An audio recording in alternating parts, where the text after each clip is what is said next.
আমি রবীন্দ্রনাথ ভট্টাচার্যের কাছে যাব। রবীন্দ্রনাথ বাবু, মানে এই অভিযোগ পাল্টা অভিযোগ রাজনীতিতে আমরা দেখে আসছি যবে থেকে এসআইআর শুরু হয়েছে।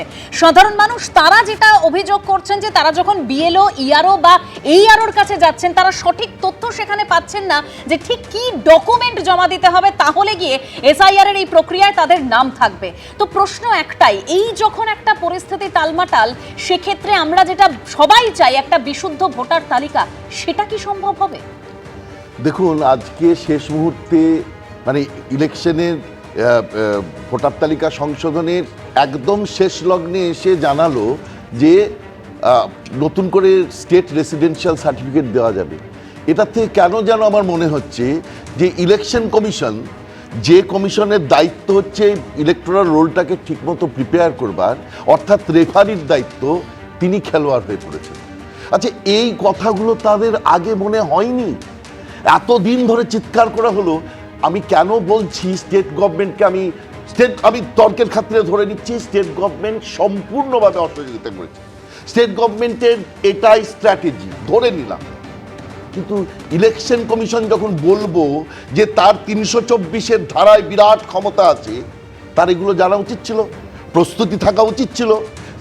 তিনি একটা প্রস্তুতিও তারা নিলেন না, এবং নেমে নেমে একটার পর একটা যখন ধাক্কা খেতে শুরু করছেন, একবার মাধ্যমিকের অ্যাডমিট কার্ড, একবার রেসিডেন্সিয়াল সার্টিফিকেট, একবার ওই কি বলে অ্যাকনলেজমেন্ট রসিদ, এইটা দিয়ে দিচ্ছে, তখন মনে হচ্ছে না যে কোনো একটা লেভেলে তিনি অন্য কারো হয়ে খেলছেন? কেন এই খেলাটা মনে হবে? আমি একজন সাধারণ নাগরিক, আমার মনে হয় আজকে যদি কোনো লোক, যেটা শতরূপ বললেন, যে একটা লোক, আপনি ভাবুন তো এতগুলো লোকের হয়ে গেল, আজকে যে তারা বলছে যে স্টেট রেসিডেন্সিয়াল সার্টিফিকেট অ্যাকসেপ্টেড হবে, তো যারা দিতে এসে দিতে পারলো না বা দিতে আসতেই পারলো না, ওই 5 লক্ষের মধ্যে পড়ে গেল যে আমার কাছে স্টেট রেসিডেন্সিয়াল সার্টিফিকেট ছাড়া কিছু নেই, তাকে দাগিয়ে দেওয়া। তার মধ্যে বিজেপির ভোটারও আছে, আমি জানি বিজেপির ভোটারও আছে।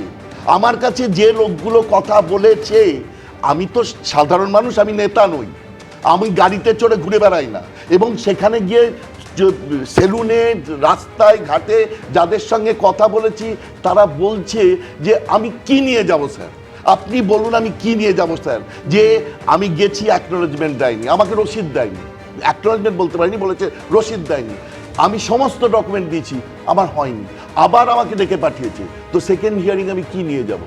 এই যে প্রশ্নগুলো উঠলো, এই যে যাদের রসিদ দেওয়া হলো না, যাদেরকে আজকে শেষ মুহূর্তে ডিক্লেয়ার করলো, তারপরে যদি সেই লোকটা মনে করে আসলে ও বিজেপির হয়েই খেলছে, তাহলে কি আপনি দোষ দেবেন তাকে? বিজেপির নেতা নেত্রীরা চিৎকার করে বলতে শুরু করলেন, আবি তো 58 লোক তো ঝাঁকি হ্যায়, মথুরা কাশি বাকি হ্যায়, 1.5 কোটি ভোটার বাদ চলে যাবে, এইসব বললেন। তারা মনে করছে গোটা প্রসেসটাই চলছে একটা লোকগুলোকে বাদ দেওয়ার জন্য। ইনক্লুশন নয়, এক্সক্লুশনই হচ্ছে তাদের লক্ষ্য। এইটা মানুষের মধ্যে ঢুকিয়ে গেল। আর সেই লক্ষ্যটাকে যদি স্ট্র্যাটেজি হিসেবে একটা শাসক দল যদি নেয়, আমি তাকে দোষ দেবো কেন? দোষ দেব যে কমিশনের হাতে অসীম ক্ষমতা নিয়ে, ৩২৪ ধারায় অসীম ক্ষমতা নিয়ে এসেছিলেন, তার কোনো প্রিপারেশন নেই, তার কোনো মানে প্রিপারেশনের অভাব, তার সময়ের কোনো একটা সময় দিল না, একটা 2 মাসের আগে হঠাৎ করে ডিক্লেয়ার করলো। 2002 সালে যখন ইলেকশন হয়েছিল, ধরে নিলাম 3 মাসে হয়েছিল, কিন্তু তারপরে 6 সালে গিয়ে ইলেকশন হয়েছিল। তো নির্বাচনে গিয়ে 14 দিনের মধ্যে আমাকে করতে হবে। এই যে ঘটনাগুলো ঘটছে, এটাতে কিন্তু আমাদের মধ্যে একটা বিরাট সন্দেহ দাঁড়া পাচ্ছে যে ইলেকশন কমিশন একটা রেফারি হয়ে গেছে। দ্বিতীয় ধরুন, এই যে ইলেকশন কমিশন বলে যাচ্ছেন যে বারবার করে তাদের যে কথাবার্তাগুলো বলছেন যে তারা খুব মানে নিরুপদ্রবভাবে গোটা বিষয়টাকে দেখবার চেষ্টা করছে, এতগুলো মানুষ, তাদের কি শঙ্কা আপনি বলুন তো?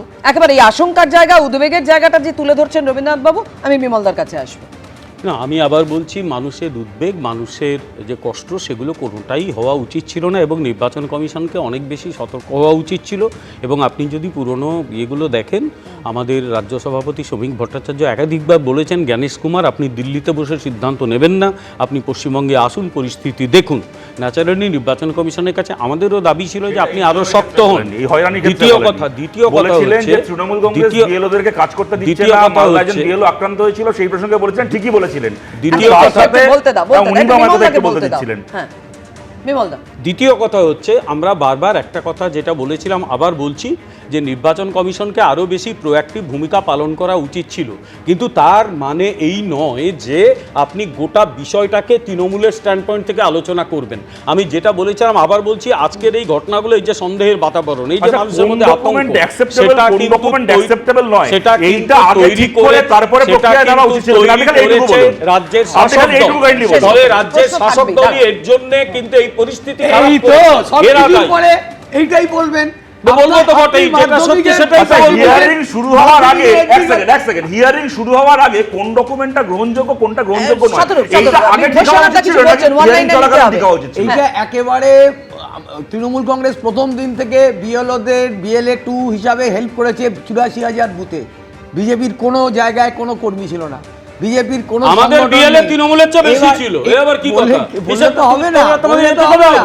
আজকে এত মার সত্ত্বেও আমাদের বিএলএরা মার খেয়েছে বিহারে তৃণমূলের হাতে, চিৎকার করছেন অকারণে। মাধ্যমিকের মানুষ চিৎকার করবে, অ্যাকসেপ্ট করতে হবে। আমরা মামলা করেছি, দুজনকেই থামালাম। এবিপি আনন্দ, এগিয়ে থাকে, এগিয়ে রাখে।